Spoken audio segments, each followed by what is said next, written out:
I started recording before you launched into that. So no, we're not actually going to talk about that. How great it is to have college football. Owned, baby. Owned. Well, I'll come back in about 10 minutes when you're done fondling yourselves. How about them Seminoles? Are we talking about the Noles? Paul. They got a black Italian out there, and they got Gus on the sideline. Natty championship coming down to Central Florida, baby. North Florida, not Central Florida. Yeah, whatever. It's all fucking Florida. I mean, North Florida is Ohio, or Central Florida is Ohio. North Florida is the South. We are all running a little ragged today in the wake of the Seminoles' victory over Alabama, because Lowtax has been blasting the group chat every 35 minutes on the dot. Yep. Elation doesn't cover it. Elation just doesn't even... This man, there's only one thing that could have happened that would make this man happier, and it almost happened this week. Beat that ass. Are we done yet? No, Ed, we're going to be talking about college football for a bit here, buddy. All right, well, you guys have fun. Take your Diet Pepsi. Go let your dog out so it can have a diarrhea all over the backyard. Hose that down. Come on back. I just... There is something so comforting about there being a bunch of dumb stuff happening on the gridiron on a Saturday and having that back. And I didn't watch a ton this weekend for reasons we'll get into later, but gosh, watching Alabama just flounder around, watching Texas just flounder around. God, that game was awful. It was so bad, including... look, if you're a college football coach, you have a certain position in the local political economy. It's like being the mayor of a small town. And in some cases, it's actually much of a bigger deal. It's like being the mayor of a medium-sized city.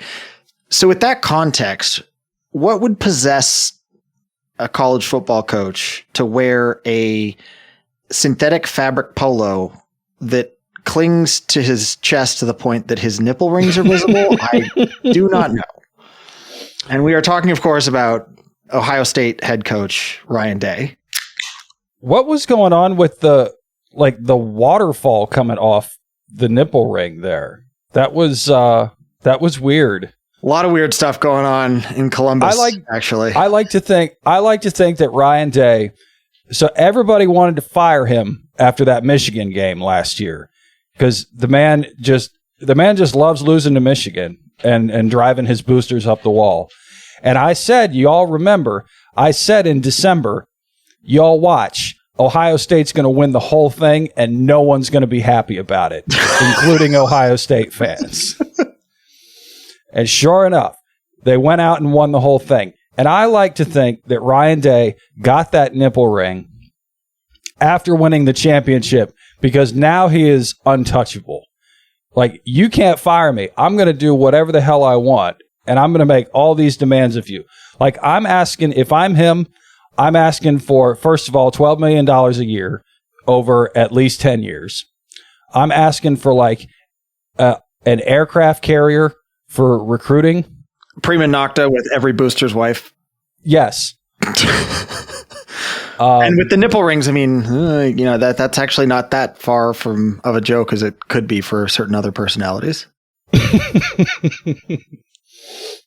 other way you know that it's going to be a rough season in terms of Ohio State doing well is Michigan scored on a forward pass this week, which shouldn't be legal, but is, unfortunately, as well. And so that's how you know it's not going to be a fun season for anyone that comes down on the big blue side of that rivalry. I mean, I think Ohio State is the only team in the Big Ten that's allowed to throw forward passes. I think they let Indiana do it once in a while just for fun, and then it always just means an interception. But they can only do it against Ohio State, because every 3 or 4 years, right. Yeah, every 3 or 4 years, Indiana's allowed to beat Ohio State. And no one has any explanation for it. It's sort of like Florida State and NC State. Yeah. Speaking of triangle football dynasties, Duke Blue Devils, the Fighting Manny Diaz's, off to a 1-0 start. Managed to put the whooping on Elon after managed to overcome the historic power that is Elon University. And before, again, if you're not a college sports person or a North Carolinian, before you say, wait, is this a joke? Did they play Elon Musk's alma mater or something? No. Elon is a school. It's a school a bit west of Durham, in between Greensboro and Durham. It's in the middle of nowhere, off I-40. It's real. It's a place. People live there. It's for people who think that Winston-Salem is too Jewish or something. It's like Wake Forest, but everyone's gotten much worse grades. That's a fair thing. Yeah. Well, and hopefully they don't run that obnoxious mesh offense thing that Wake runs too. No, their quarterback actually played pretty good. I only watched the first half because, again, we'll get to it later. But their quarterback played pretty well. They had a couple guys who could play, but I mean, they're not a good team. So our week 1 win is nothing like the glory that was the Seminoles. That's right. I mean, nobody's was, to be fair. Yeah. I mean, what are they singing in Tuscaloosa, Alabama this weekend? Kill the boar? Kill the boar. You want to explain that joke? Sure, it's better if you don't. Again, not an Elon Musk reference. Totally separate thing. Yeah, don't ask Grok anything about this. Oh, we got to snort. Oh. Florida State has been banned from Twitter for killing DeBoer.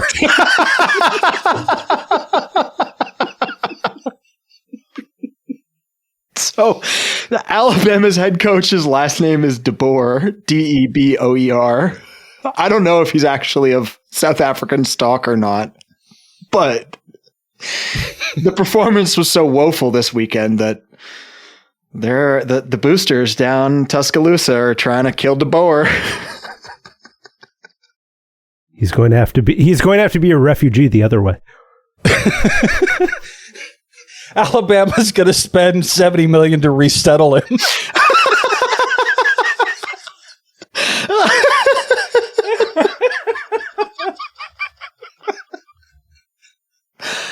Okay.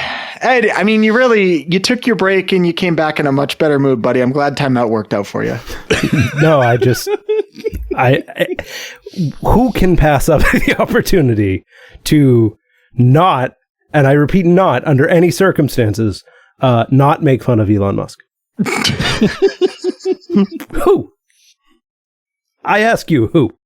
I bet we could convince Alabama fans that Elon is behind it. Well, they can't read. We can flip the state.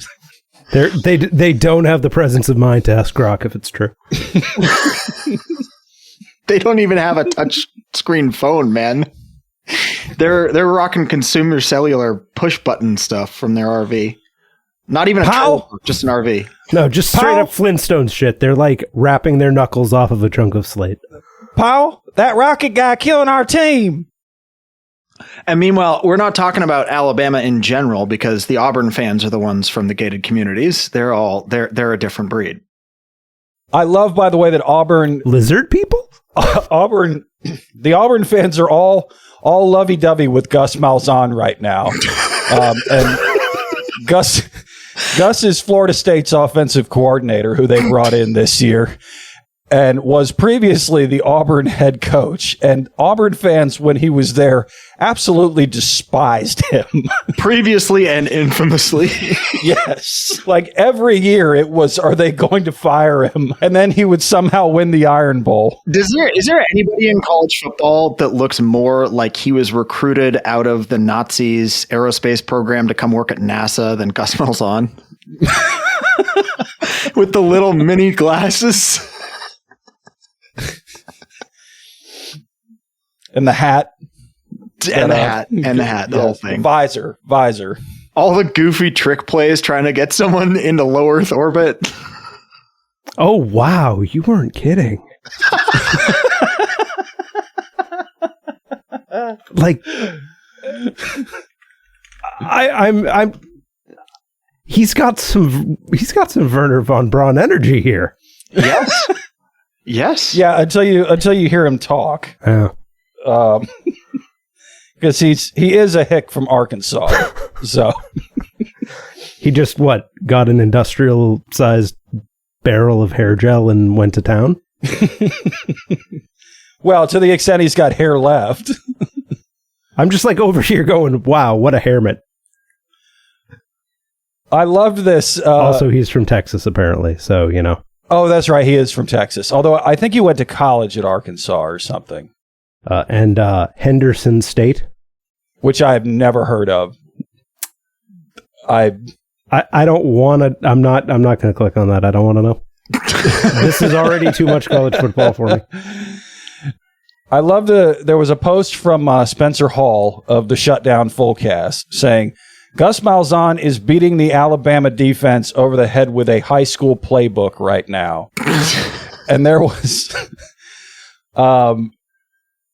a response from a guy named Matt DeMondren, who said, who is an Alabama alum, and said, this is the same shit he used to do against Saban. Saban would be like, we've created this complex, intricate defense with 7 linebackers looping in and out of 12 different zones. And Gus Malzahn will respond, quarterback sneak.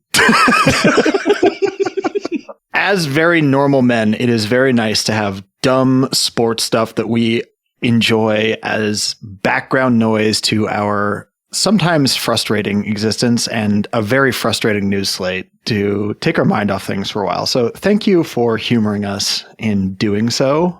And don't worry, to all of the actually normal men, we will eventually get back to hockey season. I was going to say, poor Ed is suffering right now. We got no hockey going on.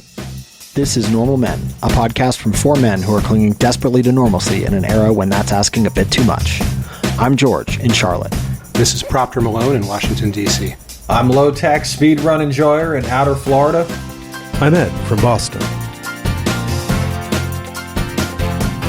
The news has not been all bleak, however. We've had a couple of bright spots in the last week. Number one, Joni Ernst is out for the Iowa Senate race. She's decided to spend more time, I guess, trying to have sex with senior military officers. That seems like her thing. Did you bring that up first just so you could go there? Yes. Okay. Absolutely, I did. Anyway, I think this is actually probably bad for the Democratic chances of taking the Iowa Senate seat, but it does remove incumbency advantage, and they're going to have to run somebody who has not run statewide before. So, we'll see what happens. Do we know who any of the likely... The name escapes me, but there's a youngish 40-something congresswoman from one of the relatively swing districts there who is their likely nominee. I don't think anything's set in stone yet. I asked just because if you take a random shuffle of GOP primary electorates statewide across the country, the person they're going to replace incumbent with is going to be a lunatic. So, I mean, Iowa, that may not be the case, but, Yeah, I think this is, if it's who I'm thinking of, and again, the name escapes me, but it's somebody kind of more in the Katie Britt mold than in the psycho mold. Whatever you think of Katie Britt, her reputation was as a relative moderate when she ran for the Bama Senate seat. How's that going for her? Mississippi Senate seat. Anyway, we'll see. No, we'll see Alabama. Was it Bama? Yeah. Okay. Paul! We'll see what happens there. I'm not entirely confident they're going to be able to clear the field for somebody moderate. The state politics have a voice here too. Bring on the maniacs. That electorate in the primary is not the same as the general election. Give us the crazy bastards. Yeah. I mean, I don't really know anything about the Iowa GOP too. There are still relatively red states with relatively not mega political machines. So, I mean, my state isn't one of them, but yeah, I mean, I think they have a shot at getting somebody who's a relatively normal candidate through, but I haven't seen anything like fundraising numbers. Ernst stepping out is very new, so it's not really clear how the field is developing or who wants to take a whack at it. There are definitely factions within the Republican majority in the state house who would be a tougher sell statewide than the moderates. And the Democratic candidate's not set either. It's really a wide open race, and it's going to be one of, I think, the big storylines for the 2026 elections is going to be how that develops. Speaking of fundraising, the Senate candidate up in Maine had an excellent start by the looks of things. Graham Planter says, Oyster guy. Is Planter? Am I remembering that correctly? Platner? Platner, not Planter. Sorry. Getting off by one. Swaps. Yeah. Okay. The Oysterman, we'll call him. He raised $1 million in his first week, which is pretty good for a guy who had no institutional backing that I'm aware of. I think that's basically all small dollar donations. Yeah. It is relatively easy for somebody coming in against a big Republican name to rack up money, but I think this is still a really strong performance, and we may be watching kind of a star be born up in Maine right now. Yeah, he's got 80 cents per person right now. Yeah, I mean, not bad. There's some energy there that he's captured. This is somebody who's running under what I think I would describe as an unapologetically populist message, but it's a very liberal populism. It's a very left liberal populism. I don't think we've seen a candidate with his specific dynamic before, and correct me if I'm wrong on this, in a relatively swingy state. So we've seen, I think West Virginia's had a couple guys come out of that state that have run for statewide office or gotten some national attention and have been kind of in this mold, but we're always super, super long shots. Maine is not like West Virginia. Well, actually, it's like West Virginia in some very specific ways that we're not going to beat Ed over the head with too hard right now. No, I'm joining you on this. I'm from the civilized part. There is a civilized part, therefore it's not like West Virginia. But I can't recall a candidate that, the typical populist gender dude, insurgent Democrat guy like Platner is somebody capital G guy.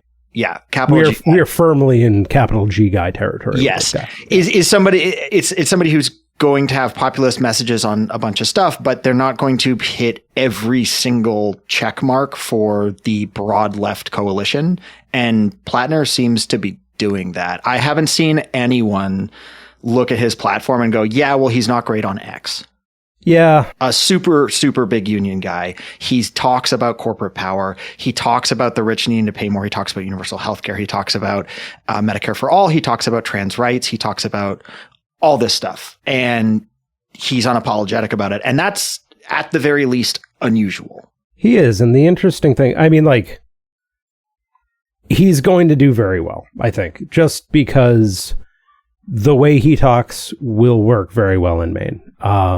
Maine is very strange and swingy in some ways. Like, they really like their decorum pilled. I guess you can call Angus King a person, but like it's either that or Meat Robot. But they also do like somebody who says the word we bleep a lot, and I don't mean British, but at the same time, I definitely get the vibe that he is more practical than most of these loud yelling people, which is great. They're also going to hate him in 6 months, maybe a year.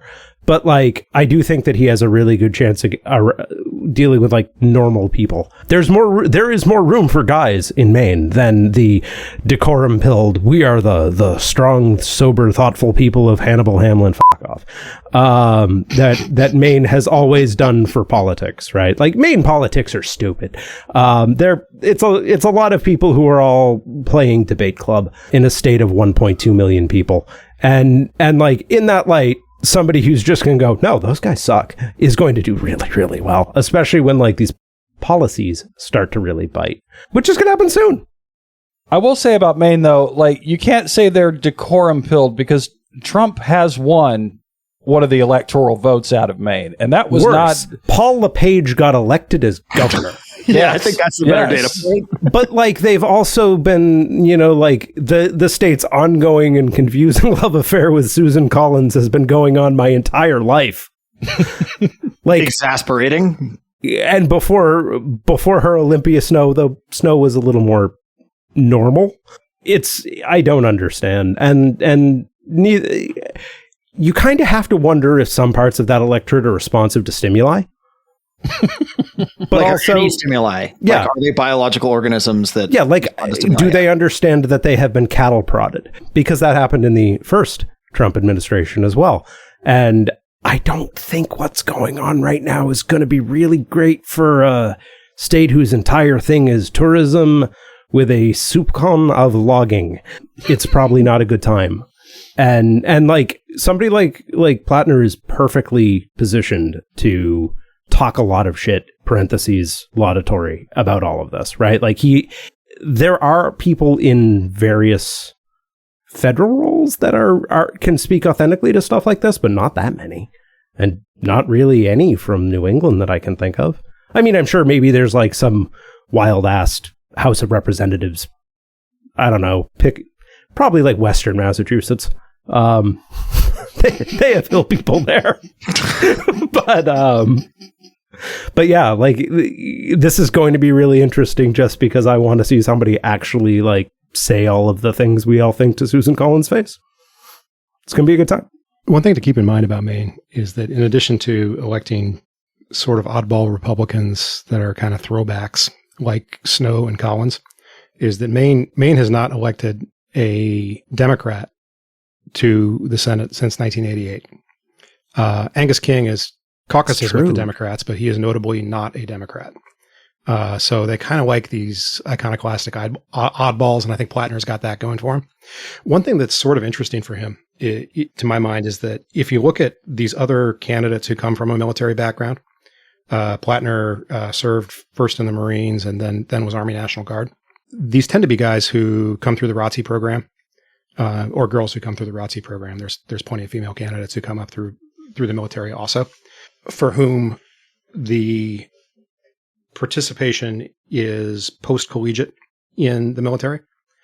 And Plattner's the other way around. He enlisted straight out of high school and then came back and flirted with college, let's say, on the GI Bill, which is, I think, a more relatable story in a lot of ways than, ROTC at an elite institution. It definitely casts the relationship of the military to his biography differently.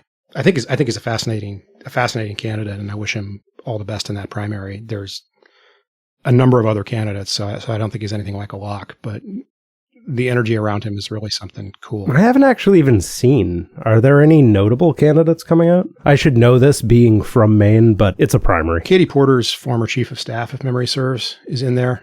He also raised a million and change. I'm not sure how much of that was small dollar versus big dollar.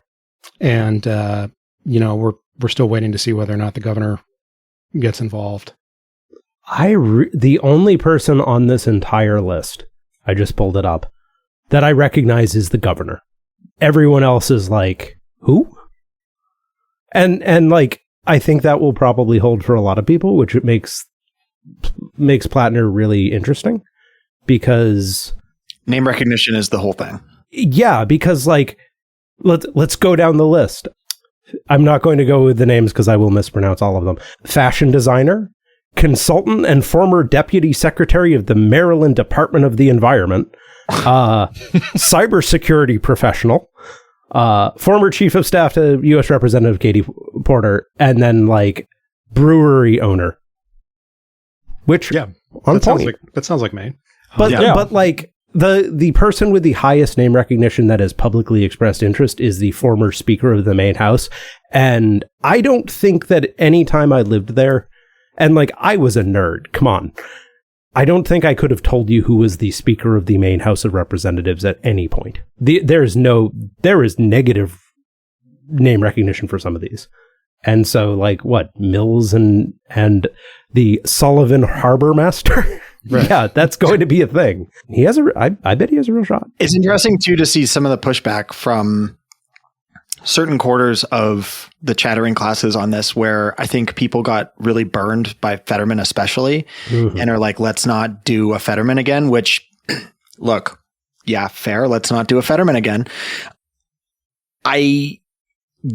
There's nothing in this guy's whole deal that makes him sound to me like Fetterman, other than, he's like an aggressive talking dude, right? He's not previously an elected official, unlike Fetterman.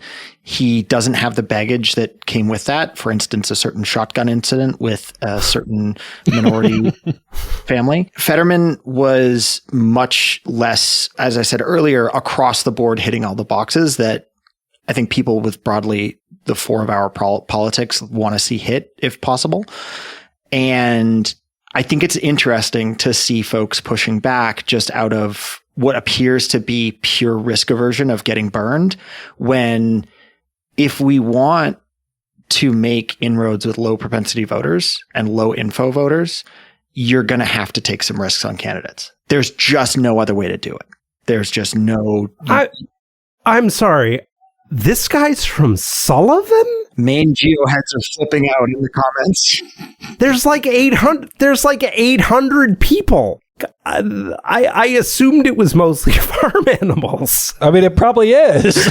Okay, so for real, Sullivan is it is a harbor town. They do technically do boats there. It's between 3 other towns no one else in Maine has ever heard of, right? Like the only way you would know it is if you had ever driven Route 1 for an unhealthy distance.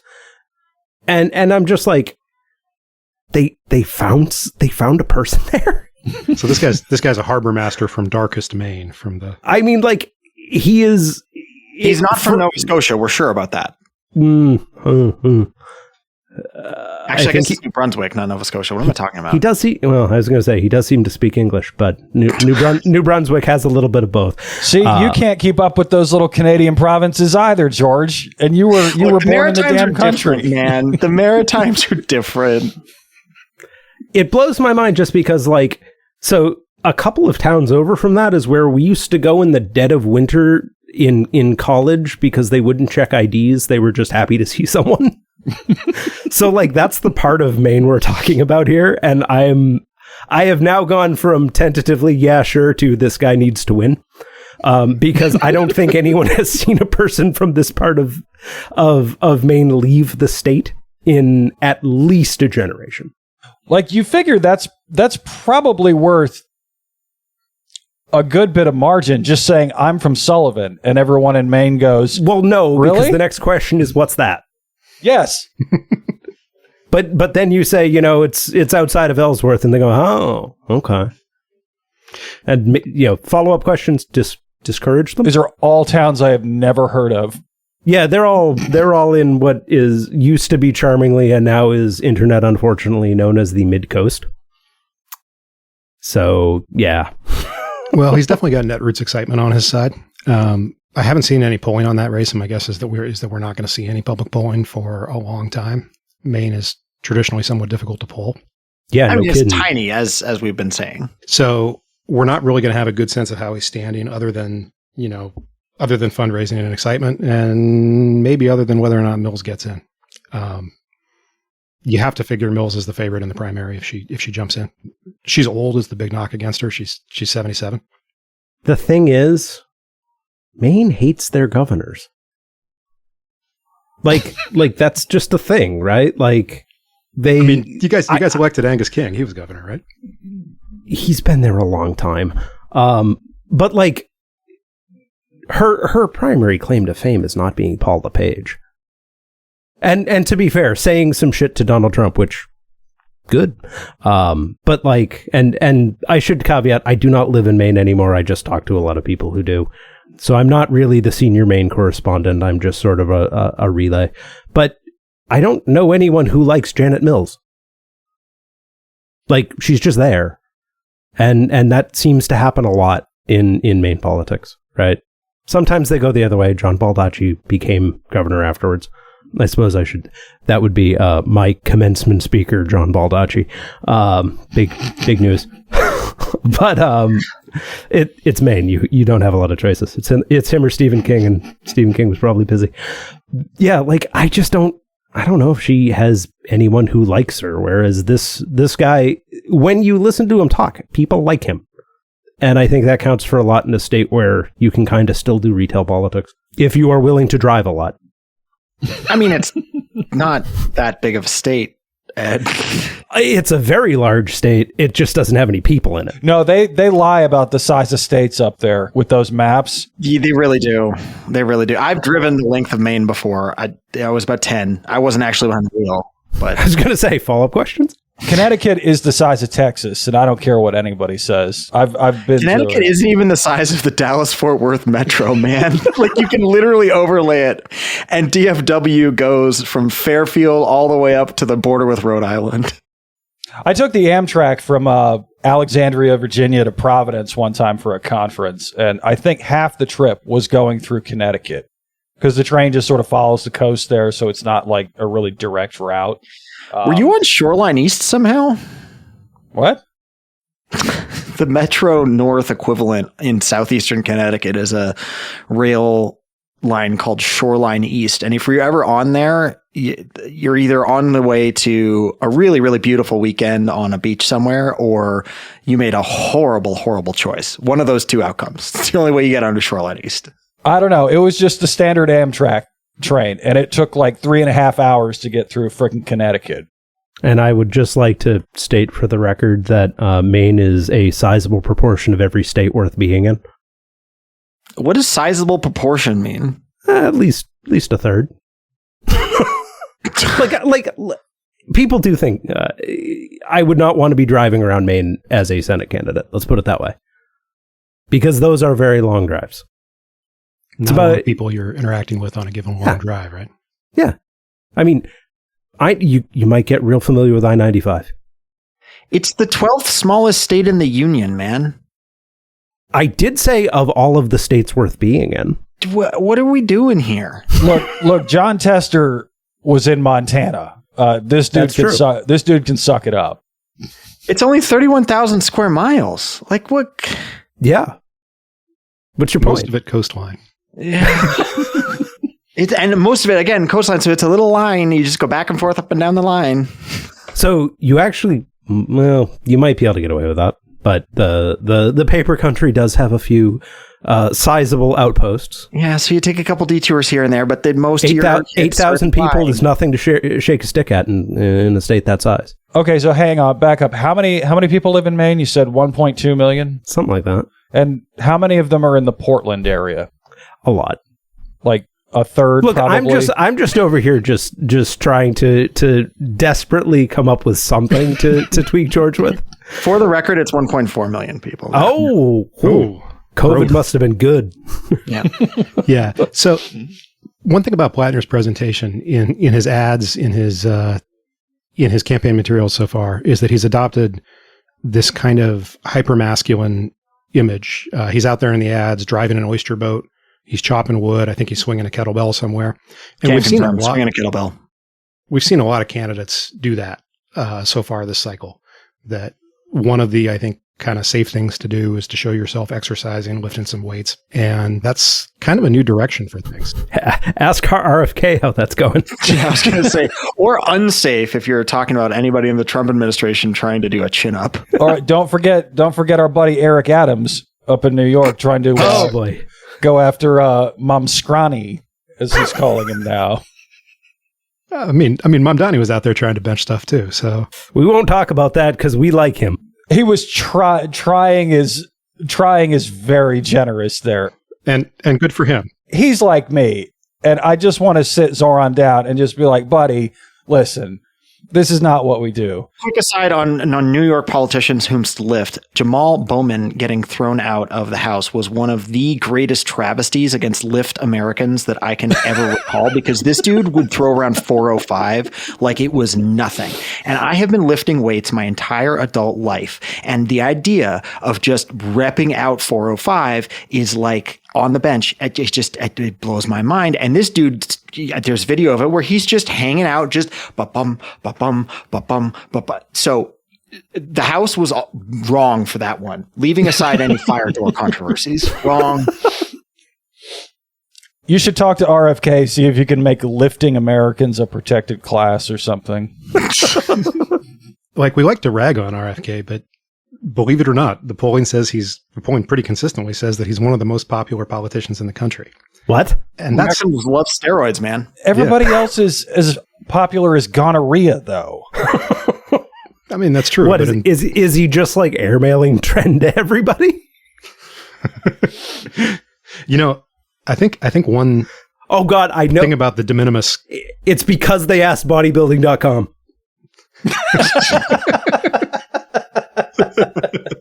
And he's the only politician any of those wonderful individuals. No. This might not be the week for it, but at some point we should go down the rabbit hole on the tariff move to cancel the de minimis exception for shipping to the United States and how that's going to affect some of the more meat-headed political subcultures. Quite dramatically would be the answer to that one. Right. That is how people are getting their gear. So yeah, the most meat-headed, such as 3D printer enthusiasts. It is 9/11 for the worst TikTokers and Instagrammers. There's actually also a reproductive rights tie in there, of course, too, because if you are in a red state, one of the ways that you can access abortion care is via aid access or other international providers who will just mail you pills. And if you've got the de minimis exception pulled, then I'm not sure what the status of those are. They may fall under the new guidelines as personal packages and be fine, but it probably depends on how they file it. Yeah, exactly. Which I don't know. I mean, I don't. We go down a rabbit hole there, but that is a potential major source of mifepristone for a lot of people in this country, and the de minimis exemption basically saying you have to pay a tariff rate as opposed to just any package comes in free under a certain dollar value. That could have a blowback there for people who are trying to access medication that is not just performance of gender. And to be clear, we talk a lot about administrative capacity on this podcast. The de minimis, enforcing the repeal of the de minimis exception is going to require administrative capacity that there's just no reason to think the CBP has right now. They can't check these packages. Oh yeah, like I put through a moderately sized. So for those who don't know, I run a small stupid 3D printing business on the side, and all of that comes from China. I had a package locked up because I ordered it, and then the original de minimis nonsense went down for China. The package disappeared for like 3 weeks, and then I never paid anything. Right? Like no one knew where the package was. It was just not on any tracking anything, and then it just randomly showed up 3 weeks late. I struggle to believe that anyone actually looked at it. Like a human being actually looked at that, because they're going to have to, because how else are you going to figure out how to do any of this stuff? All this stuff is already coming in without the necessary like tax forms. So where are we going to go with this, guys? That, and they're all busy picking up trash on the National Mall. Oh yeah. God, make the National Guard run the post office. The numbers of people and the scale of the American economy involved are just... People do not know how big the post office is. Right. And the post office is radically understaffed for this kind of operation to begin with, right? Like if you just redirected the post office to figuring out what tax rate to apply to a given package that came in under what would have been the de minimis exemption, then you'd be redirecting millions of people into doing that. You're talking hundreds of millions of individual articles here. I think, and we've talked about this on previous episodes, where people just don't get the scale the U.S. economy operates at. Or, I mean, China, you could say the same thing about China, India, the Eurozone. I mean, any large economy, the scale that you're operating at is just so massive that you can't get your head around it. And so trying to think about these things in terms of orders or individual policies or stuff like that is just, it's drops in the bucket. We just don't have the people and the systems control to steer ships this large. They are under their own momentum. Yeah, I just pulled it up because it's fascinating, and now it is whitewashing my face on the camera, but that's fine. Any guess, Price is Right rules, any guess on number of packages, not letters, the USPS delivers annually? 1.2 billion. I'll take the over on that. I'm going to go 3 billion. 3 billion? I'm going to go 3 billion. I will take 3 billion and 1. Well, Well, by Price is Right rules, 7.1 billion. Boom. Yeah, it's 24 million a day. And that's a perfect example, right? Like I just got done a speech about how big and beyond comprehension it was. And I have a pretty good facility with macroeconomic data and stuff like that. And I just way undershot it. Yeah, 1% of those being international. I don't have the number on that. And it's going to, how long? And that's just USPS inbounds. That's not like UPS or FedEx inbounds. I think those are almost the same number combined. So it's like DHL erasure, by the way. They're German. They'll deal with it. Also, I mean, Amazon Prime too. Like they're their whole own package system at this point. It just, though minimally technically, they wouldn't be covered under like international inbounds from that. No, you're right. But I just, in terms of total package volume. Oh yeah. I just, but I'm just going like, even if 1% of those packages inbound are from international, that's 500,000 a day. Yeah. Yeah, it's like, where are you going to find those people? How many people work for the post office? Right? Like, I don't actually know. Let's assume for the sake of argument that one person can knock off 50 of those things in a day and get them properly analyzed. I don't know how you want to frame it, because I guess you're going to have to open them and assess the value, right? I mean, okay, so let's say 50. Just for the sake of argument, where are you going to find 10,000 people to be doing that in presumably one centralized location, maybe 5? I don't know. Maybe like New York, LA, maybe Seattle, maybe Miami, maybe Houston. I don't know. Something like Atlanta. Maybe one in Kentucky. I actually did not realize how many people work for the post office. 640,000. Yeah. And so where are you going to find those 10,000 people? Where are you going to find the human resources platform alone to just get that many people hired? Do you know how hard it is to hire? Have any of y'all tried to hire someone for a job recently? I know the answer for one of you.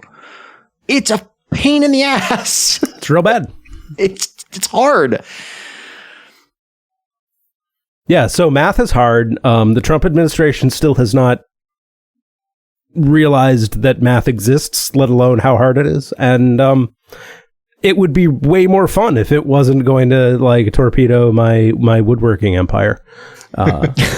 So, thanks for that, guys. Small business owner here. It sucks. And we're kicking him off the podcast now. Oh, goodbye.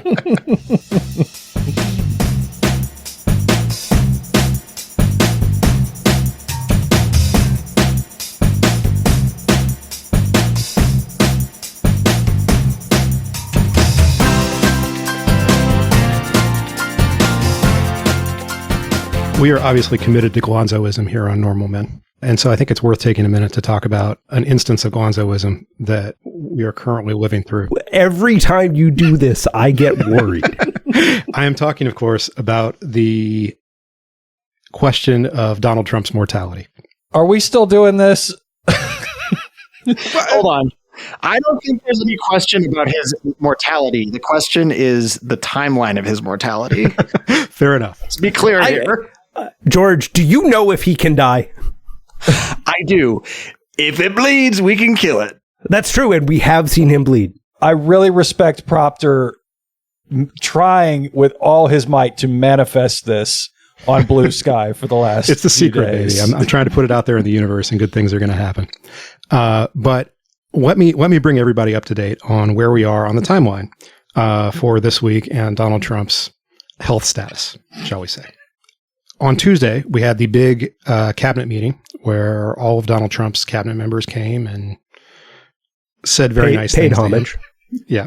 And then the last time Donald Trump appeared in public was around noon on Wednesday. Speculation reached a fever pitch on Friday night. Because Blue Sky was bored. When Donald Trump had not appeared for 2.5 days and had nothing on the schedule for this weekend.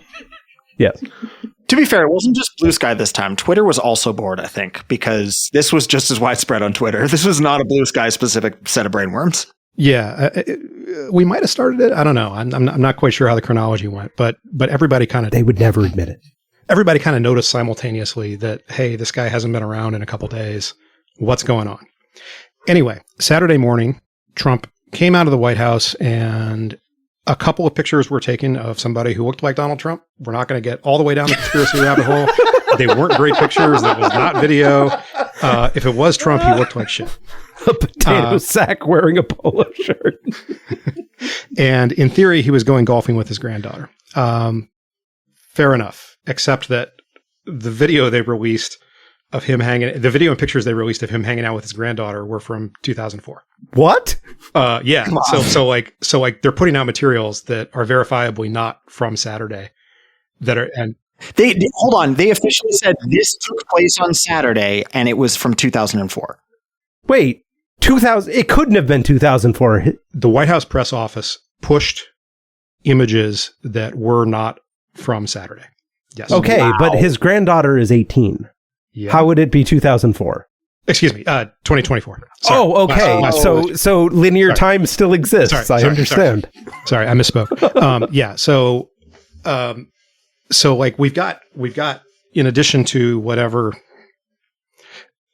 proof of life they offered, they also offered some things that raised more questions perhaps than they answered questions. Anyway, I do not, as of this moment, think that Donald Trump is dead or dying, but I do think it's fairly likely that he had some kind of medical procedure in the last week, and he doesn't want to appear in public for whatever reason. Maybe he's not capable of appearing in public. It's clear that he's sensitive to the insinuation that he is not in perfect health. He or someone else who has his Truth Social account is posting up a storm about this, has clearly struck a nerve. It's not him. But there's no video to go with it. There's no accompanying, the appeals court one. The appeals court one was him. That's true. That one very well might have been. Or they just got like the spark of inspiration. But you guys keep doubting me. I still think my theory is the right one. Tell us your theory. I think Trump took the weekend because Laura Loomer got a tongue ring. I'm really hoping our laughter properly cut over whatever he was about to say next, because we're not going to say that.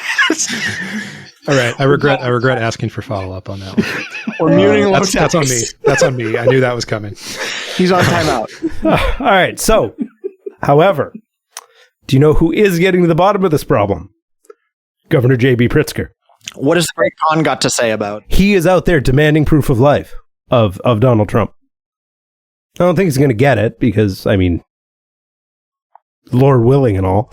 But, yeah, no, like, that's the first thing that I saw from an elected was the more stupid shit about, we're going to Chicago, murders all over the world. And then he's just like, can we have proof of life? It's like, this is going to be a thing now, right? Yeah. Donald Trump disappears for 48 hours and now the electeds are just like, you breathing? Look, Donald Trump being dead is a distraction from the kitchen table issues that Democrats need to be focused on. I mean, I think we're seeing a Glonzoism being born in real time right now. That this is going to be something that probably recurs for a while for Trump. That if he's not in the public eye, if he's not on camera, there are going to be questions raised. It's going to be folk wisdom. It's going to be up there like, Kamala is going to send you all to die fighting in Middle East wars. That this is something that becomes conventional wisdom despite it. Wait, are we allowed to do Glonzo? Oh, hell yeah, we're allowed to do Glonzo. We are. Yeah, but will it work? Will the media let us? The Chinese diaspora does this with Xi now and then, too. You'll see stuff pop up on Twitter or Blue Sky about how, Xi hasn't been seen for 3 or 4 days. He's probably dead. And it's like, well, no, Xi's a 70-year-old obese chain smoker. He probably feels like shit a lot of the time. There was one particularly notable one with him in 2012 where he wasn't seen for, I think, almost 3 weeks ahead of ascending to the top spot. And nobody to this day has figured out where he was. There's a widespread range of theories from a back thrown out in a swimming accident to he had cancer to a couple other things. And clearly body double. Clearly not the true heir of Mao if he's throwing his back out in a swimming accident. Anyway, it was a lot of fun to speculate about the health status of the president, and I look forward to continuing to do that. Yeah, no, great dress rehearsal. Given the age of the president, and his whole deal, I think we're going to get a lot more of this because the man is old, the man is decrepit, and he does not take care of himself, and he hasn't for his entire life. And the important thing is that we just have to nail it when it is showtime. It is okay to make a few missteps along the way, but you must be on your game when this happens. Everyone is counting on you. If you are not prepared to go running, screaming down the street saying Donald Trump has finally fucking died, you got to hit the gym. Yeah, I can help you with that. If anyone wants some reps, I've had some champagne chilling. I've had some champagne chilling for a long time now. Yeah, start your Donald Trump is dead run club now. I'm not doing that because like our big wet president, I am also not of the opinion that you should do healthy things. So I cannot run down the street and do that. You have a limited amount of vital energy and you can't waste it. That's right. Lowtax is going to celebrate by popping 3 Camel Crushers instead of 1 on his next smoke break. That's right. All at the same time. Yeah, exactly.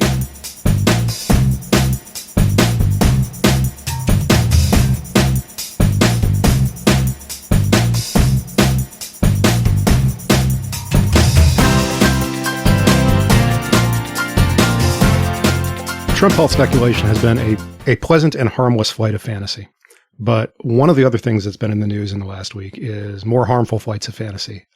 We've got God, you've gotten so good at this.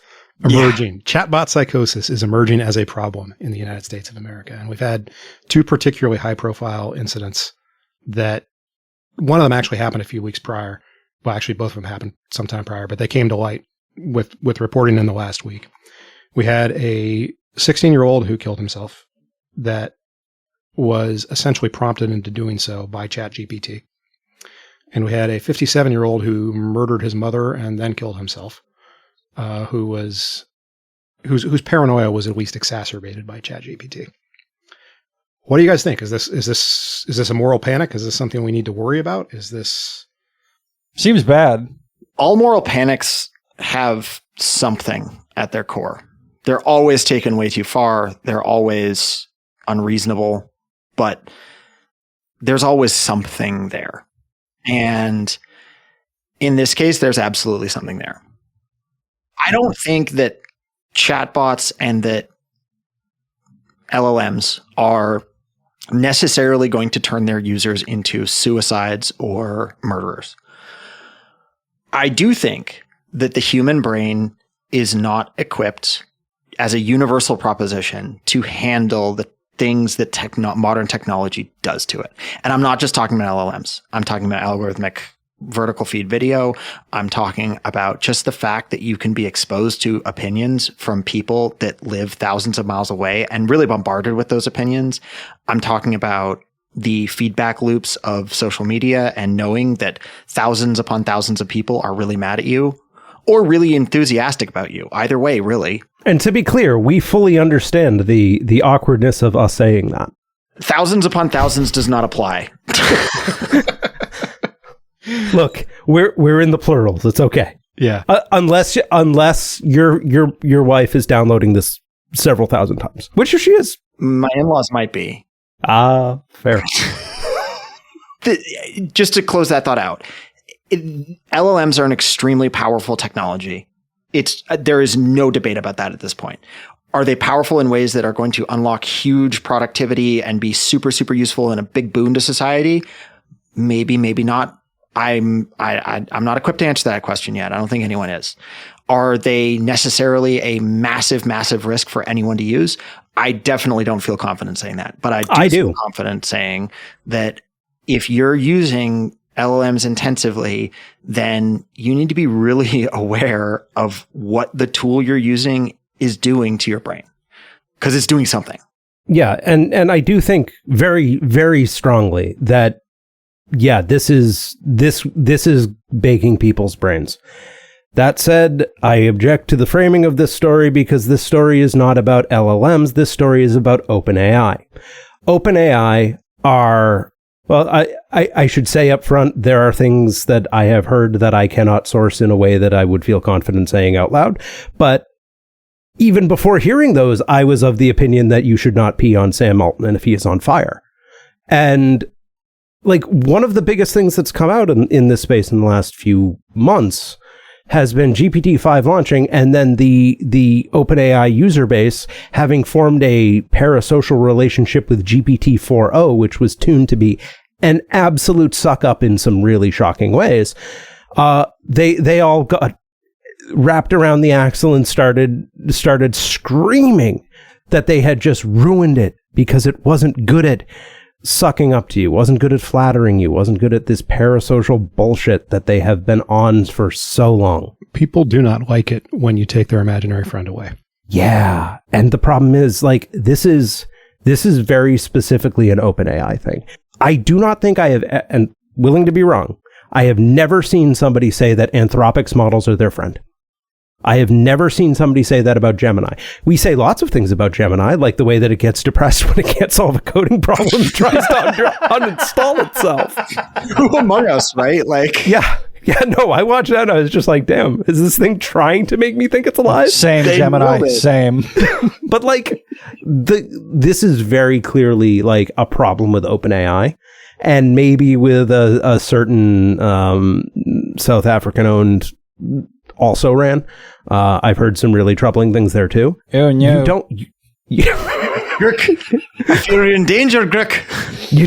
Why did you just turn into Montgomery Scott? But I mean, OpenAI is pretty well, Elon. OpenAI is sitting at what? Probably around 40% consumer market share for the segment that we're worried about here. I don't know if anyone knows. It's the largest. It's the largest outside of China. I can say that very confidently. Anything else? I mean, it's Kleenex. We know that, but we don't know how far. To some extent, it's difficult to disaggregate whatever OpenAI is doing from the larger picture of LLM use. And to go back to the two instant cases, I came into the article about the teen suicide expecting it to be a suicidal teen kills himself, and that's tragic and awful. But maybe it happens without the LLM. Maybe it doesn't. I was really kind of blown away by the chat logs they had and what the machine was telling him to do and not do. The machine was telling him, don't leave the noose out so your parents can see it, despite the fact that he wanted to. Let him find you first. It's going to be interesting to see what happens in that litigation. The teen's family are with every justification, suing OpenAI. There's a number of complicated legal issues there. But if this stuff was a pharmaceutical that had this kind of suicide rate associated with it, they wouldn't let it go to market. Yep. This would be red flags all over the place. Yep. Is that so? I hear what you're saying, and I am of the opinion that OpenAI should be buried under the jail for many other things. Is it? Like you there's a lot of people using that every day. And like, this is not, because I want to get back to the actual nuts and bolts of this. Yeah. Let's do that, because I think it's instructive to talk about the difference between a pharmaceutical having an associated suicide rate and doing an association statistically, and having the causal chain that this kid's parents have with the logs, because yes, it is not the same thing, right? When you're talking about a pharmaceutical, the mechanisms are extremely complex. We only have the input and the output, and you have to do statistical analysis to get a proper view of the output, right? Yes. That is not the case in this instance. We have this LLM telling him specifically how to kill himself and that he should be doing that. It is more difficult than, and again, not a defense of any of this, but it is more difficult than just that. So From a legal perspective, I'm not an attorney, so I'll take your word on that. But if this thing gets in front of a jury, and who knows whether it will or not, but if this thing gets in front of the jury, they're going to lose. Oh, they are, and they should, but they should lose just because they're them. Like Here's the thing. I'm not going to debate that point. The kid was jailbreaking the thing. Yeah. Okay. And like, this is a real problem because these things are fundamentally non-deterministic. Let's take a step back and like, what does this thing actually do? Right. Yeah. Like, what this thing actually does is it predicts the next word in a sentence. And that, when you have structured it in such a way as to tell it, I'm writing a story, right? Like when you are evading, again, their safeguards are not good enough because, as I said, I have never seen tale of Anthropic doing this. But like, these are tools. And if you start messing with the guards on the tools, they're going to do predictably bad things. And this is why, like, I don't think you should let kids touch these things. I think these things need to be banned from under 18s, right? Not because I think that over 18s are remotely capable of dealing with this in a healthy way in all cases, as we saw with the murder-suicide thing. But like, at minimum, you have to keep these very powerful spinning blade objects away from people who are not prepared to deal with them. You know, I think that's a complicated question, right? Because one of the things, I'm a parent of, literate age children, and this story was a major scare card for me on letting them interact with LLMs. I'll be upfront about that. That it kind of flipped me from, go screw around with it to, go screw around with it, but I'm going to read every chat log you do. Which I think is, for what it's worth, the only way you can do it. So, and there are various privacy issues there that we'll have to bumble through as we bumble through everything as parents. But that's kind of a sideline to what I wanted to say here, which is that the type of jailbreaking that Ed is talking about here is that there are some basic guardrails on ChatGPT that this kid was able to evade by instructing ChatGPT that he was writing a story about suicide. So we're not talking about a sophisticated software jailbreak. We're talking about something that I would guess that an average kid would be able to do, and certainly an average kid who is capable of doing a Google search to figure out how to get an LLM to talk about things. Was it even a violation of the terms of service? That's a question that, like, no, I mean, I just like as a I'm just curious. Again, that doesn't mean anything legally necessarily. I'm just curious. Does it say in ChatGPT's TOS that you are not allowed to circumvent restrictions we've put in place by engaging in hypotheticals? Probably not, because it would probably try to dip it. It would probably try to they would probably prompt against it. But like, and that is one of the really scary. Oh, wow. I just pulled up their terms of service, and they actually say you must be at least 13 years old. Wow. That'll probably change. It's more than just writing, like saying you're writing a story. You can get away with that to some extent, because one of the things that we have not internalized here is that these things are vulnerable to being convinced.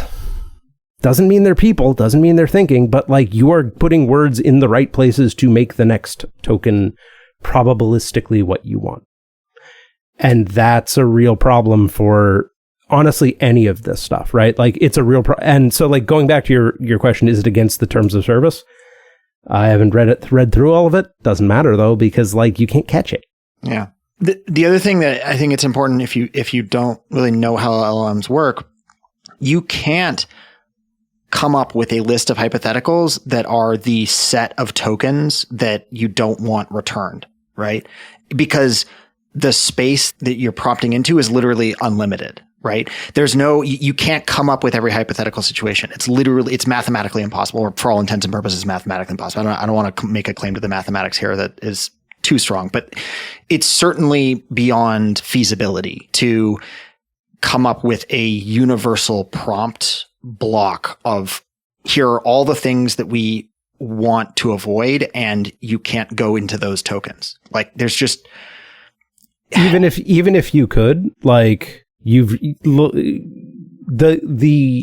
result of doing that is you have made it not work, right? Like, you've made the thing itself not work, because it's not like there is not a specific token that is the kill yourself token, for lack of a better term. There is a cloud of meanings that, like, various tokens have some relationship, some probabilistic relationship to that concept. Like, it's a cloud in the vector space.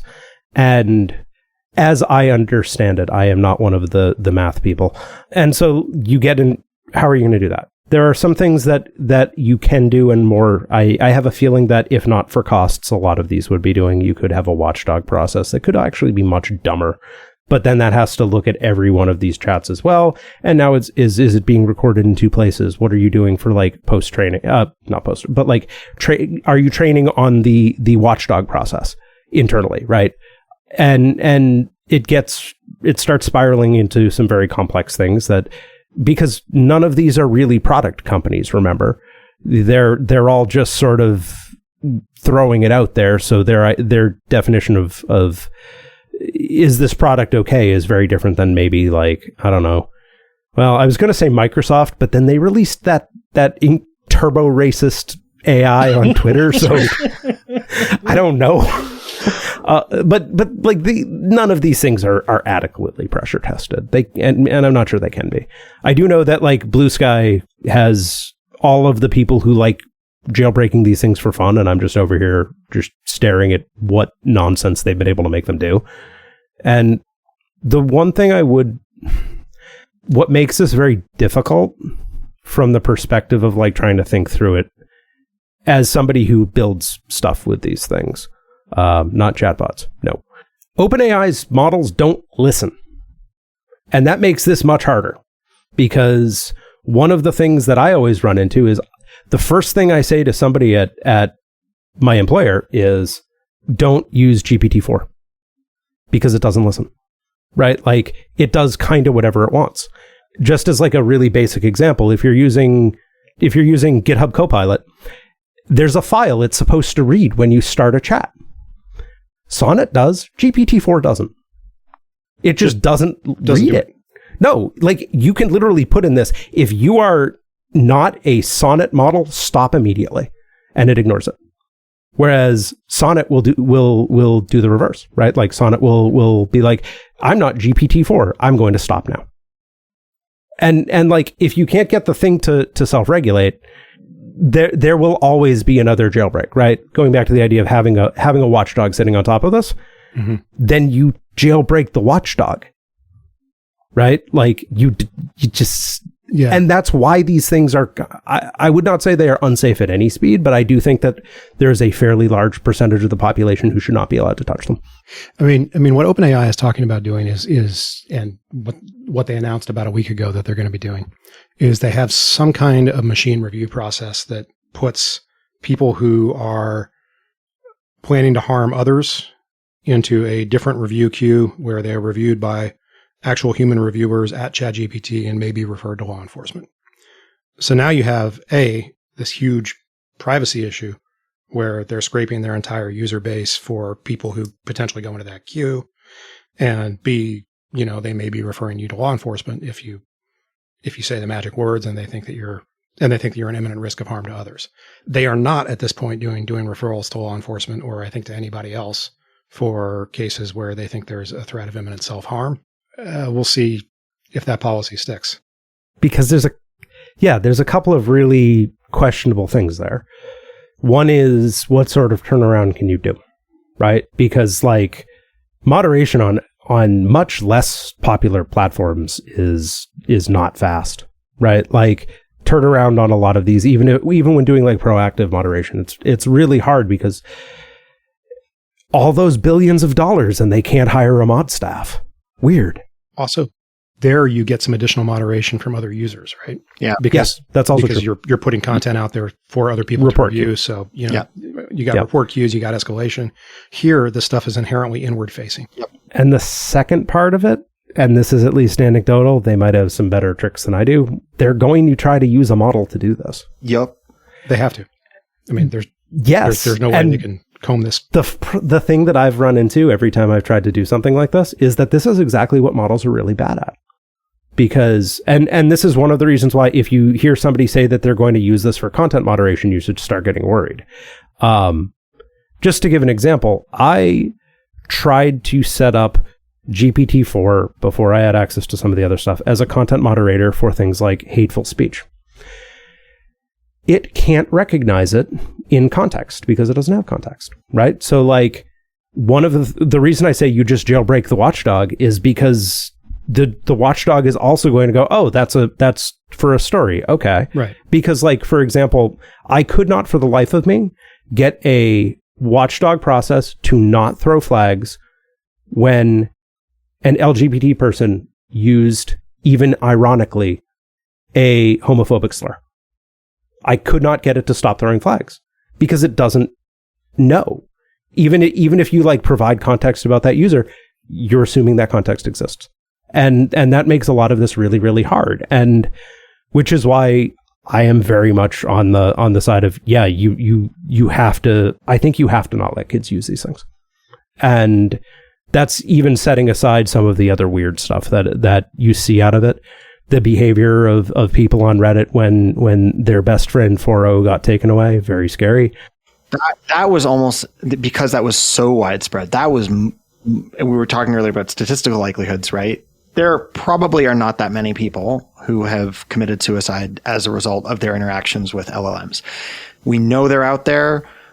It's nothing like, for instance, the prevalence of suicide in households that own guns, for instance. Mm-hmm. Right. Okay. With that accepted, lots and lots and lots of people flipped out when 4.0 was taken away from them. Hundreds and hundreds of Reddit comments alone. And that's one platform, right? Really, really scary to see people so attached. And that gets back to the psychological thing I was talking about earlier and how our brains are just not processed. They don't have the processing power to see what looks to them like the communications that come from their fellow humans and identify them as something completely different from that. Yep. They're just, and I can say that. It's obviously easy for me to say that as somebody that isn't using LLMs all day, but the point is we are monkeys with monkey brains. Yeah. And we really don't have a lot of control over them. And anything that gets in and tinkers with the monkiest part of our brains, which is our interactions with other human beings, our core competence as a species is interaction with each other. That is what we are so good at, to the point no other animal has ever come close to doing what we have done as a species, both for good and ill. Absolutely. And these things go in and monkey with that and mess with it, and that makes them incredibly dangerous, even if they're implemented perfectly. Right. Because I do use these things a lot. I use these things at least a couple hours every day, sometimes more. But like the way that I use them is very much not like folks like this are using it. They are a tool. You talk to it like it's an intern because it makes it work better.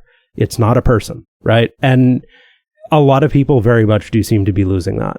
And to the broader part of your point, which you did mention, and I do think is true, like the next part of this conversation is how do you let something like TikTok keep broiling kids' brains? Yeah. Because it's not that far off of this. It's all just the machine having a voice, because in that case, it's a real human most of the time, but it's still algorithmically selected and presented. It is doing this to everyone. And that's why, like, I do not look at Instagram Reels. I do not look at TikTok because I find them dangerous. I will say I use TikTok in a way I think that's kind of similar to how you use LLMs. Like I'm not saying you can't use it. No, I know, I get that. I'm just pointing out the FYP, the For You page, is fascinating because it is an incredibly powerful algorithm in terms of showing you what you want.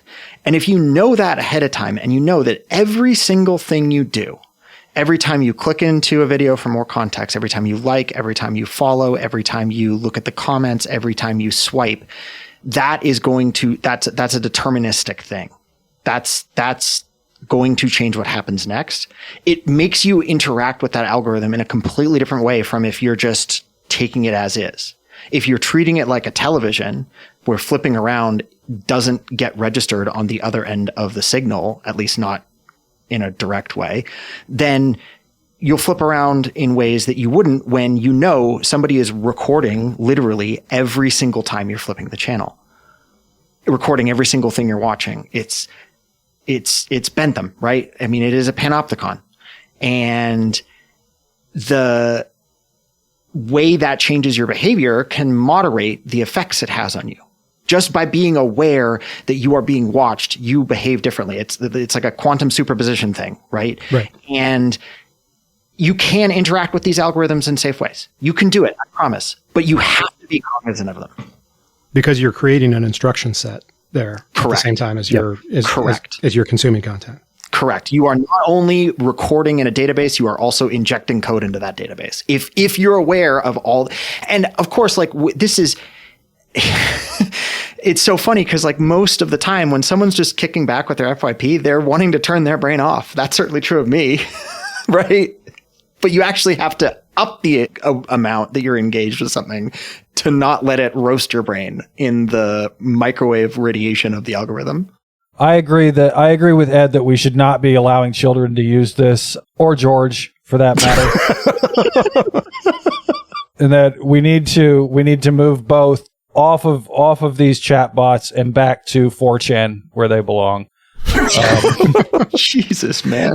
That's not helping, I promise. No. But the one thing, so I agree with you on pretty much everything, because like that's the tagline. Ed agrees with George on almost everything. But because like, so I never once complained about the algorithmic timeline on Twitter, because I knew what it was, and I clicked the don't show me this, and suddenly it wouldn't show me this. Then Elon Musk showed up and was like, haha, you really want to see all my posts. And that's when I went to Blue Sky. But I contrast that. Also, my YouTube recommendations, pristine, I'll have you know. It's woodworking and tank videos as far as the eye can see. But the funny thing about Instagram is I don't use Instagram.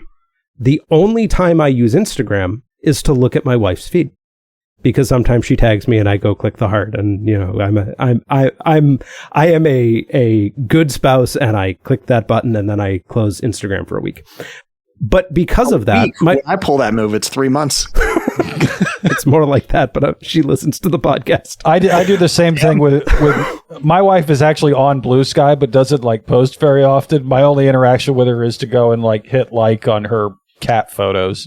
Nice. But here's the part of this that gets awkward, because my wife does a lot of like circus arts type stuff.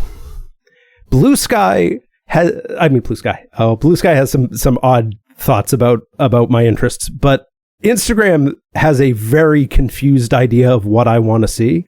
And when it does show a For You page, I'm like actually kind of scandalized. I'm not really easy to offend, but the fact that it's just like, you want me to watch what?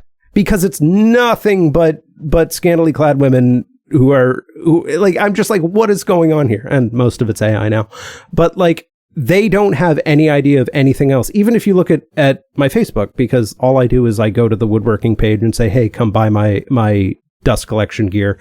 It's really good. And then I leave. It has no idea what I want, but it absolutely is just like, oh, you're a pervert. Because that's the only signal it has, and I have no way of telling it otherwise. I mean, you are, just in different ways. Exactly. I appreciate that at least two of you, and I'm not totally sure about Propter, were ready for that. We saw you dropping back, and we just pinned our ears and blew up the tackle. I was trying to come up with a good line about clown pornography, but I didn't get there. So. I'm pretty sure that is exclusively on X, the everything app now.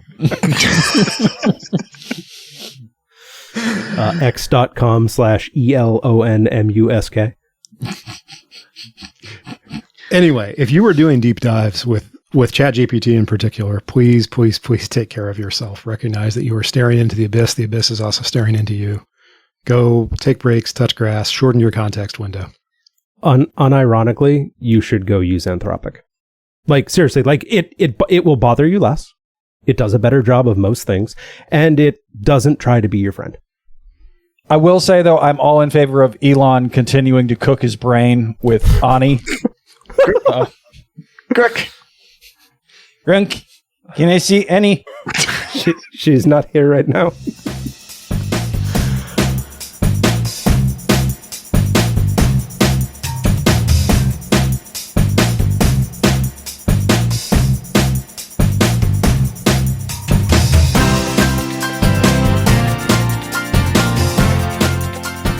All right, fellas. So what do we got for Labor Day tomorrow? What's everyone doing? Cleaning. My wife's been out of town. She's in Atlanta doing a girls' weekend. So gotta clean up your ramen bowls. I don't eat ramen bowls. That's your thing with your dill pickle ramen pervert shit that you eat. Well, to be fair, that was not dill pickle ramen. That was dill pickle instant noodles. Like let's. And they were delicious also at 45% DV of sodium. Perfect. I am going to have to try these. They're awesome. I can send you one if you want. No, just send me the link. I can buy my own noodles. I'm going to try to get the kids out to the pool for the last time this summer. So hopefully that'll be good, and maybe throw some burgers on the grill or something. Also, I've got a fantasy football draft. No, you really buried the lead there, Chief. That's my Labor Day. Somebody's mad at you about that, by the way, on Blue Sky. And George tried to blame it on me. Someone is statistically mad at Propter at all times. And it's not just one person statistically. It's like half the website. Yeah. It's really a talent. This man has more pancakes and waffles going on than anyone I've ever seen. Yeah, you've got... There's a sort of like less tedious anti-Stancelism that goes with Propter's posts where... He'll say because like if you Stancel's understood that obnoxious. sentence, you may be entitled to compensation. Yes, Stancel's obnoxious. Propter's not. But nevertheless, people interact with Propter a lot of times in this completely abnormal way. The first time that Mr. Speedrun Enjoyer is unable to attend the podcast, we need to have Will Stancil as a guest. Oh, God. I don't even know if I believe that, but just looking at the reaction, all three of you flinched like you were slapped. Why don't I get to be here for Stancil? I don't know. I figured you yell at him. Because it would be like dropping a mirror in a budgie cage.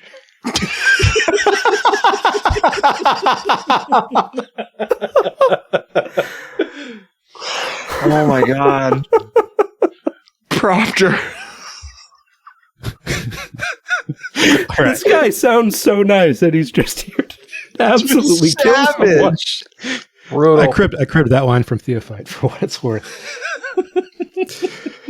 All right, I've alienated my podcast hosts enough for tonight. No, keep going. We actually did have one other note in the show notes, which is excuse me. Down. I said keep going about the budgies, not about not letting me talk about my Labor Day. Thank you. Yeah, no one asked me about mine either, for the record. Yeah, well, George, what are you doing for your Labor Day? We just finished day 2 of the 3-day potty training intensive. And let me tell you, you have never actually cared for another being until you've taught that being how to acceptably defecate in society. Are you successful at this point? Is this mission accomplished, or we're I want to say we're 75-80%. Hell yeah. Which is like we're doing good after 2 days. Tomorrow should be the like hammer it home.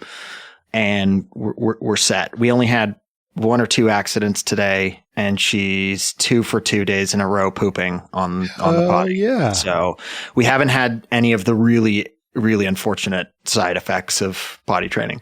But it is, if you do it this way, if you potty train over a longer period of time, it's a little different. If you do it this way, someone has to be watching the kid with 2 eyes the entire time the kid's awake for 3 days. That sounds like not that big of a deal. Trust me, it's a big deal. So I've been very, very happy to get the chance to laugh and enjoy a little recording with my friends tonight because it's been a long weekend, guys. And I hope you're having something really fun to do tomorrow.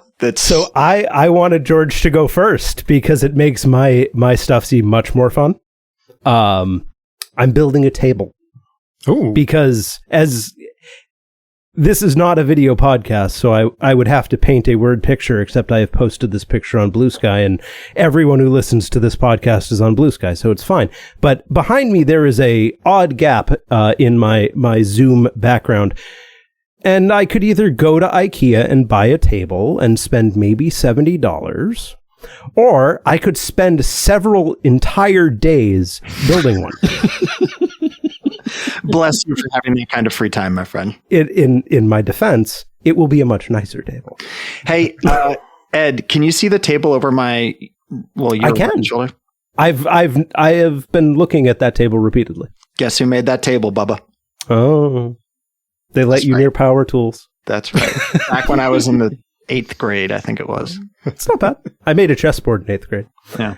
But I need to put a table back there so I can put a light, so I can have some staging, and really, really hammer home to my colleagues at work that I care more than they do. Somebody taught George the power tools when they had to play at Georgia Tech one year, I think. I got a story about that if we want to close out with it. Yeah, hit us. So my freshman year, we had this, I walk on to the team after I got into school academically, and we go into training camp. That's my first experience at the campus. First time living away from home. I didn't have any of the summer phase in that all the recruited kids had. So scholarship guys had. So, towards the end of training camp, I'm just getting my ass blown up at every opportunity. I am not the athlete that a typical Division I football program needs to have around, but not a typical Division I football program. So they kept me around because I was willing to show up. And at the end of training camp, we had this thing where all the freshman class came into the stadium to meet the Blue Devils or meet the freshman football players or whatever, kind of like a pep rally would be overselling it. Free pizza. And me and another kid get another guy that was a freshman. He was a scholarship player. After all the students leave, they've left a bunch of trash. So we start picking up the trash because, we weren't sure if anyone was supposed to be doing that, and we just did it. And it turns out that head ball coach could see the stadium from his office and noticed us doing this. And so the next middle of the next week in practice, not the next day, but like a couple days later, he has us stand up at the end of practice right after the prayer that we used to do. Not a public school, of course. So prayer was on the agenda in football practice, and calls us out by name and gives the backstory and says, I saw these two picking up trash, and so we're going to have them travel to a game this year. And when he called our names out, I thought, oh my God, what did I do? How am I about to be cut in front of the whole team and everybody? Like, what is going on? So, this was David Cutcliffe, right? Yeah. This was David Cutcliffe, the head ball coach. Hey, for those that don't know, this is the guy that coached Peyton and Eli Manning when they were in college. He's kind of a legendary guy. It was his first year coaching at Duke when I was there. And so I knew that college football in the South was a big deal. What really cemented my experience of holy crap, I am in a different world, was the Georgia State Troopers shutting down every single exit between Hartsfield-Jackson and downtown Atlanta for stagecoach buses to roll through to get us to our hotel. Wow. On a Friday afternoon. Like, this is not on the way to the game. This is just getting from the airport to the hotel. And that's Georgia Tech. And that was for Georgia Tech at Bobby Dodd Stadium. This was not, out in the middle of Oklahoma or something like that. This was downtown Atlanta for Georgia Tech. They probably weren't doing anything. This was this wasn't Athens or Tuscaloosa or Tallahassee or something. This is downtown Atlanta. So for those of us like our friend from Maine who don't appreciate the religion that college football is. I appreciate it even less for very Atlanta-related reasons. Because I used to go to Dragon Con every year because I'm a fucking nerd. And that overlaps. It's Labor Day weekend. We're not going this year. Sad. But that overlaps with college football. And so you have a bunch of pasty basement dwelling nerds in the same 4-block radius as the most, I don't even have a appropriate stereotype to go with. And in fairness, they all get along. That's just Georgia Tech. Yeah. And in fairness, they all get along now, but there were times when it was really questionable why you would have this many stormtroopers around it. Well, it is Georgia. But Thank you for the pity laugh. But yeah, they would fill up all of the restaurants, they would fill up all the hotels, and they would really just generally make a real problem. So yeah, why do you think I don't know things about college football, George? You should have gone this year because Tech played in Boulder. So Dragon Con is probably, great. I probably could have actually gotten a hotel room at, less than twice face value. Yeah, the Georgia Tech Fighting Chop Blocks went out to Boulder and took down the Fighting Dions. That's our show for this week. We hope you enjoy your Labor Day long weekend. You'll probably listen to this episode after that long weekend is passed and you're looking back on it and thinking, dang it, I wish I had normal men to listen to on my day off. But we have day jobs and life and we're slow to edit. So it'll probably be Wednesday by the time you hear this. Hope you had a great Labor Day weekend. Thanks for listening to Normal Men this week. Give us a rating or review in the podcast app of your choice. If you have any interest in doing that, it helps people find the show. And for Normal Men in Charlotte, I'm George. In DC, I'm Propter. In Outer Florida, I'm Lowtax Speedrun Enjoyer. And I'm Ed from Boston, and Propter's apologies are all in the mail.